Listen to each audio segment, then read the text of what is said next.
Hi, this is Home Education with Kelda Lang Poynott. I'm an author and educator with over 20 years of homeschooling experience and over 30 years in the education of children. So, during this quarantine school time or crisis homeschooling, or perhaps you are looking for some supplemental education for your students while they're home, holidays, summers, then I'm going to be covering 5 different areas: math and money, reading, writing, life skills. That's only four. I'm sorry. Math and money are one. So that's going to be one topic. All right. So let's begin with writing. All right. This is a great opportunity when they're home is to practice their handwriting. And this is something that is overlooked a lot of times in the classroom. It's just not given a lot of time. There's not a lot of opportunity for that. So handwriting skills can be practiced during this time while they're home with you. And no more than 10 minutes a day, though. That's it. Set a timer, assign something, either copy work or maybe just practicing letter formations. Maybe they haven't quite mastered cursive, or maybe their printing could just need some practice to be, you know, more legible. So, handwriting drills are a great thing to do, but again, no more than 10 minutes a day. And journal or copy work are really great. Journaling and copy work are really great ways to uh, copy work, especially in the primary grades, is a really great way for students to get the feel of sentence structure. They're capital letters, they end in punctuation.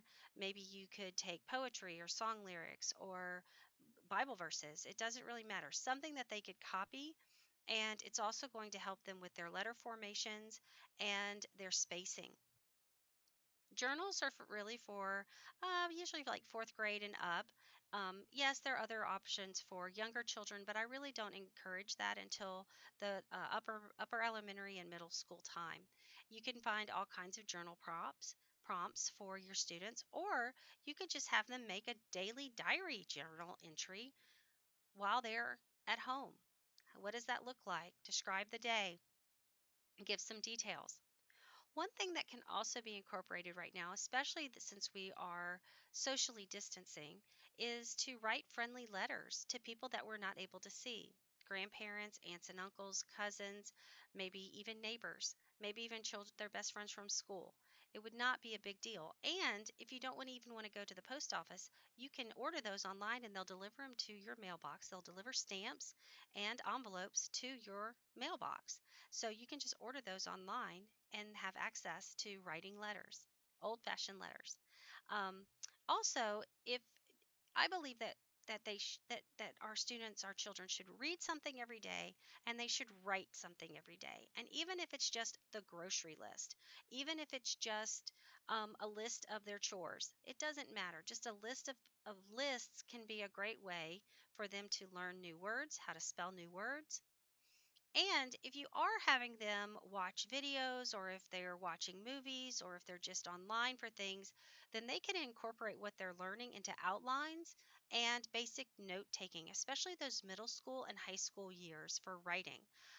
Writing needs to be something organic, something that is useful. It's not just we're going to write an essay or we're going to research something and write a research paper. Yes, you can do that if that's what you would like to do with your students. But for me, I believe that writing needs to be something that evolves naturally and has a purpose, especially for our reluctant writers. For those who just really are like, this is stupid, I don't want to write something. It's too cumbersome. It's too laborious. So writing in short little bits like outlines and notes, or even just simple paragraphs to really build on those sentence structures and those ideas, and organizing their ideas and organizing their knowledge, is a great real life writing application that will serve them forever. Now, I do set limits on my education because I don't believe that every subject is something that our students get all fired up about. If they're into it, great. Let them have whatever kind of time they want to with it. But if they are reluctant writers, if they are students who are not motivated in that area at all, then set a timer. Don't let it be punishment. And even if it takes a couple of days for them to finish, a particular assignment, that's okay too because they're working through the writing process. Writing isn't something that just happens and it's perfect every time.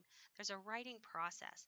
There's just generating ideas, then there's getting a rough draft, then there's polishing it up and there's editing and then there's that final like, yeah, it's really ready to be shared. So, with that being said, these are the timelines and the timing that I look for each subject because we don't want it to be punishment. We want it to be a skill that they're practicing and that they're improving upon. So, if you would like to find out more about me and what I offer, you can find me on Patreon at Kelda Poynott. You can also find me on Facebook, Kelda Poynott Author. Thank you.